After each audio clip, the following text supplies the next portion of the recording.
রাজনীতিতে শেষ বলে কিছু নেই। জামায়াতের সাথে আওয়ামী লীগের কোনোদিন জোট হতে পারে বলে কি মনে করেন আপনি? যেহেতু রাজনীতিতে শেষ বলে কোনো কথা নাই। এই কথাটা কে বলেছে? রাজনীতিতে শেষ বলে কথা আছে। দল হিসেবে আমরা প্রত্যেকটা রাজনৈতিক দলের একটা উদ্দেশ্য থাকে। সে একটা দেশের ভেতরে কাজ করে এবং এই দেশের জন্য কাজ করে। সুতরাং এখানে যখন আমরা দেখি যে একটা দলের সমস্ত ইন্টারেস্ট দেশের বাইরে রেখে আসা এবং তাদেরকে কোনো একটা ওই যে বাচ্চাকে যেরকম কেউ মারতে আসলে সে মায়ের কাছে দৌড় দেয়। তো আমরা দেখলাম যে এই দলটার সমস্ত সুতোর লাটাই হচ্ছে ভারতে।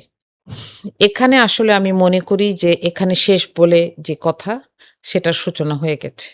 এটাকে আমরা বলি না যে beginning of the end।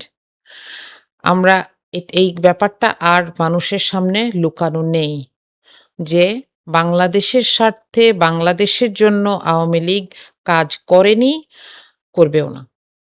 সেক্ষেত্রে এখানে আমি বলতে চাই যে এখানে শেষ বলে কথা আছে এবং সেখানে রাজনৈতিকভাবে অনেক ধরনের ব্যাপারই হতে পারে। যেমন আমি আপনাকে একটা উদাহরণ দেই। আমরা ৯৪ সালে দেখেছি যে তত্ত্বাবধায়ক সরকারের দাবিতে অনেকগুলো দল মাঠে ছিল। তার মধ্যে একটা ছিল জামাত, আরেকটা ছিল আওয়ামী লীগ।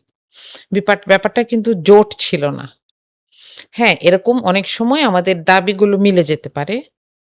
কিন্তু তার মানে এই না যে এখানে কোনো ধরনের সমঝোতা সম্ভব কিংবা আওয়ামী লীগের যে আসলে পলিটিক্যাল ফিলসফি সেটার সাথে কোনো ধরনের অ্যালাইনমেন্ট আমি মনে করি না জামাত ইসলামের পক্ষে এটা সম্ভব।